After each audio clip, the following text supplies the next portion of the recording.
우리가 함께 있는 말씀은 호세아서 10장의 말씀입니다. 이 10장의 내용에 보면 당시 이스라엘 백성들을 두고서 하나의 비유를 설명해 줍니다. 그 비유의 설명은 1절에서 우리가 읽은 것처럼 이스라엘은 좋은 땅에 심어진 잘 번식하는 포도나무와 같다, 이렇게 표현을 했습니다. 성경에 보면 여러 이런 비유에 관한 말씀들을 우리가 확인하죠. 이사야서 5장 1절로부터 7절에서도 이와 비슷한 비유를 보게 되고, 또 예수님께서 십자가를 지시기 직전에 당시에 종교 지도자들, 그리고 더 나아가서 이스라엘 백성들의 열매 없는 그 모습을 두고서도 역시 비유를, 또 비슷한 비유를 베푸시기도 하셨습니다. 잘 번식하는 포도나무로 이스라엘을 비유하는데, 그 비유의 초점은 어디에 있냐면 그 많이 맺은 그 열매를 과연 어디에 쓰고 있느냐 하는 것이 이 비유의 핵심입니다. 어디에 쓰고 있다고 말하는 보면요, 이어지는 말씀을 보니까 그들은 열매가 많을수록 제단을 많이 만든다. 땅이 번영할수록 주상을 아름답게 꾸민다, 이렇게 표현을 해줍니다. 열매 맺어서 그 열매를 어디에 쓰느냐, 좋은 일에 쓰는 것이 아니라 악한 일에 쓰고 있다, 이렇게 그 비유를 베풀고 있다 하는 것입니다. 좋은 기회를 주셔서 하나님께서 많은 것들을 그들에게 채워 주셨더니 결국은 그들이 하나님을 영화롭게 하고 하나님 기쁘시게 되는 것이 아니라 자신들을 결국 우상에 빠뜨려서 그 우상을 위해서 하나님 주신 것들을 거기에다가 사용하는 어리석은 일을 하고 있다, 이렇게 표현을 하고 있는 겁니다. 이렇게 그들이 받았던 이 소중한 기회를 잘못 쓰게 된 이유에 대해서 2절 말씀을 보니까 이렇게 말하죠. 두 마음을 품었기 때문이다, 이렇게 말합니다. 이 두 마음은 하나님을 섬기는 것과 더불어서 우상을 겸하여 섬기는 마음을 말해 줍니다. 그리고 이것이 10절 조금 뒤로 가서 보시면은 또 이렇게 표현되죠. 내가 원하는데 그들을 징계하겠다. 그들이 두 가지 죄에 걸릴 때 만민이 모여서 그들을 칠 것이다. 여기 표현되고 있는 두 가지 죄, 뭘 말하냐면요, 하나님을 떠난 것, 이게 한 가지고요. 하나님 떠나서 뭐 하느냐 했더니 우상을 섬기는 것을 말합니다. 그래서 이런 두 가지 죄라고 하는 것을 묘사했는데, 여기 2절에서 뭐라고 표현했냐면 두 마음을 품었기 때문이다, 이렇게 표현을 해줍니다. 그 결과 그들이 그렇게 제단을 많이 만들고 주상을 아름답게 꾸미는 것에 대하여 하나님이 그것을 벌하시겠다 말씀하시죠. 그 제단을 쳐서 깨뜨리실 것이고 그 주상을 헐어버릴 것이다, 이렇게 표현을 하고 있습니다. 2절 그렇게 표현했어요. 8절 가서도 이와 비슷한 말씀을 확인합니다. 8절 앞부분에 보게 되면 이스라엘의 죄 곧 아웬의 산당은 파괴되어 가시와 찔레가 그 제단 위에 날 것이다, 이렇게 표현을 해주죠. 그래서 하나님이 그들이 범하고 있는 잘못된 죄에 대하여 하나님 이렇게 벌하실 것을 말씀해 주고 있습니다. 그들이 이렇게 우상을 숭배하게 되는 그 결과는 두려움으로 다가오게 될 것을 말씀해 줘요. 8장 하반절 이어지는 말씀에 보면 그때 그들이 산더러 우리를 가리켜 가리라 할 것이요 작은 산더러 우리 위에 무너지라 하리라, 이렇게 말합니다. 그때에 임하게 될 두려운 심판으로 말미암아 차라리 산들이 우리를 가버리면 좋겠다. 작은 산들이 우리를 차라리 우리 위에 무너져서 우리가 그 두려움을 좀 피할 수 있으면 좋겠다. 이러한 일을 하나님께서 말씀하고 계신 것입니다. 요한계시록에 보게 되면 이 표현들이 나타나죠. 하나님의 심판이 임하게 될 때에 그들이 그 심판의 두려움 때문에 차라리 산들을 우리를 덮쳐서 우리를 가려버려라, 우리를 부숴버려라 이렇게 말하는 것입니다. 여기서도 그러한 두려움이 그들에게 닥칠 것을 말해주고 있습니다. 5절에서도 그렇게 말하죠. 사마리아 주민이 베다윈의 송아지로 말미암아 두려워할 것이다. 그들의 우상 숭배로 말미암아 두려움이 닥칠 것이다. 이렇게 말씀을 해줍니다. 사마리아가 이스라엘의 수도를 표현하죠. 사마리아 주민하면 이스라엘 백성들을 이렇게 표현하는 말씀으로 우리가 보게 되는 것입니다. 그것뿐만 아니라 그들이 어떻게 될 것인가, 그들에게 주셨던 영광은 다 떠나가게 될 것이고 대신에 수치와 부끄러움을 당하게 될 것을 말씀해 줍니다. 6절 말씀에서도 보면 그 송아지는 아수르로 옮겨다가 예물로 야렙 왕, 아수르 왕을 이렇게 표현하고 있는 말입니다. 에브라임은 수치를 받을 것이다. 이스라엘은 자기들의 계책을 부끄러워하게 될 것이다. 이렇게 표현을 해줍니다.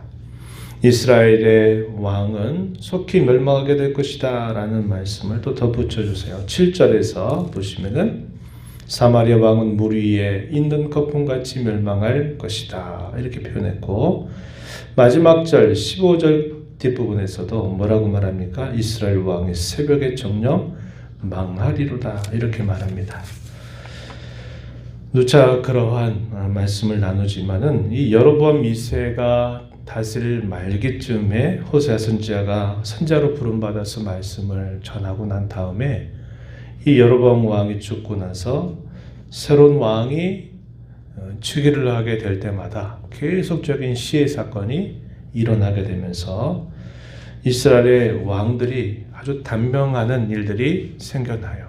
그것은 배반에 배반을 더하게 되는 일로 일어나게 된 것을 보게 됩니다. 그리고 이러고 나서 약 한 세대 정도, 한 30여 년 정도 지나고 나면서 결국은 이 이스라엘 나라는 아수르 나라에 의해서 패망을 당하게 되고 열국으로 끌려가는 그런 수치와 수모를 당하게 되는 일이 따라오게 된 겁니다. 그래서 여기서 이루고 있는 이 말씀들이 머나먼 이야기가 아니라 가깝게 닥칠 일들을 선지자를 통해서 예언해 주고 있는 말씀이 되고 있다 하는 것입니다. 그들이 이런 일들을 당하게 되면서 깨달음이 주어져요. 3절 말씀에 보면은 우리가 이렇게 된 것이 여호와를 경외하지 않아서 된 것이로구나 하는 것을 깨닫습니다. 그러나 그 깨달음이 오래 가지를 못해요. 그 깨달음을 어떤 식으로 우리들이 푸느냐, 4절 이어진 말씀에 보니까 언약을 세우는데 그 언약을 거짓 맹세로 언약을 세운다고 말합니다. 그것은 마치 바디랑에 돋는 독한 톡초 같은 재판과 같다. 여기 재판이란 말은 법정 소송을 말하는 내용이에요. 거짓된 맹세로 언약을 세운다. 이것은 호세아 시대 때 계속 반복되고 있는 모습이다 하는 것을 우리가 보게 돼요. 어려운 일이 닥치니까 그 어려운 일로 인하여서 두려운 마음을 갖고 우리가 잘못해서 그런 것이로구나 하는 것을 깨닫기는 하지만 여전히 하나님 앞에 마음의 중심을 가지고 돌아가지를 않는 그들의 모습을 여기 이렇게 표현하고 있는 거예요. 그들에게 아직 여전히 하나님께서는 기회를 주고 계시다 하는 사실을 말씀하면서 선지자는 간절하게 호소합니다. 아직 우리에게 늦지 않았다. 기회가 있다라는 것을 그들에게 깨우쳐 주고 있어요. 12절 말씀 한번 보시기 바랍니다. 12절 말씀에 보니까 이렇게 말해요. 너희가 자기를 위하여 공의를 심고 인애를 거두라. 묵은 땅을 기경하라. 지금 이곳 여호와를 찾을 때다. 이렇게 말합니다. 세 가지를 말했어요. 자기를 위하여, 이 말은 너희 자신을 위해서 이렇게 하도록 하라 하는 것을 말합니다. 공의라는 말보다도 정확한 표현은 의로움을 심고서 그 결과로 인애를 거두어라. 의로움과 인애를 표현하죠. 또 두 번째는 묵은 땅을 기경하라. 그들의 마음, 그들의 영적인 실상과 상태가 그들의 죄와 그들의 허물과 완고한 고집으로 인해서 그들이 딱딱하게 굳어져 있는 그들의 영적인 상태를 두고 여기 묵은 땅 이렇게 표현합니다. 그리고 이것을 어떻게 하라고 말합니까? 갈아엎어라 이렇게 말합니다. 너희의 묵은 땅을 지금 기경할 때다 이렇게 말하죠. 그리고 지금이곧 여호와를 찾을 때다. 여호와께서는 지금도 간절히 돌아오기를 기다리고 계신다 하는 사실을 말하면서 이런 상태에 있다 하더라도 아직은 기회가 남아 있다. 선지자의 간절한 호소가 이렇게 이어지고 있음을 보게 됩니다. 그럼에도 불구하고 당시에 그 백성들은 어떻게 하느냐. 13절에 보니까 악을 밭갈아서 죄를 거두고 거짓 열매를 먹는다. 이렇게 표현을 해주고 있습니다. 오늘 저와 여러분이 이 말씀을 보면서 두 가지를 함께 생각해 봅니다. 하나는 하나님께서 저와 여러분에게 풍성하신 은혜를 베풀어 주시고 우리가 이 땅에 짧은 삶을 살아가는 기회를 주신 그 하나님의 기대, 그 하나님의 뜻이 무엇인가를 살펴서 집중하는 삶을 살아가자고 하는 겁니다. 하나님께서 우리에게 생명을 주시고 호흡도 주시고 이제까지 우리의 필요를 돌봐서 우리로 살게 하시고 하나님이 누구신가를 알게 하셨음에도 불구하고 우리가 하나님이 주신 것 가지고 하나님 외에 다른 것에 마음을 기울이고 거기에 잘못 악용하게 되는 것은 참으로 안타까운 일이 되는 것입니다.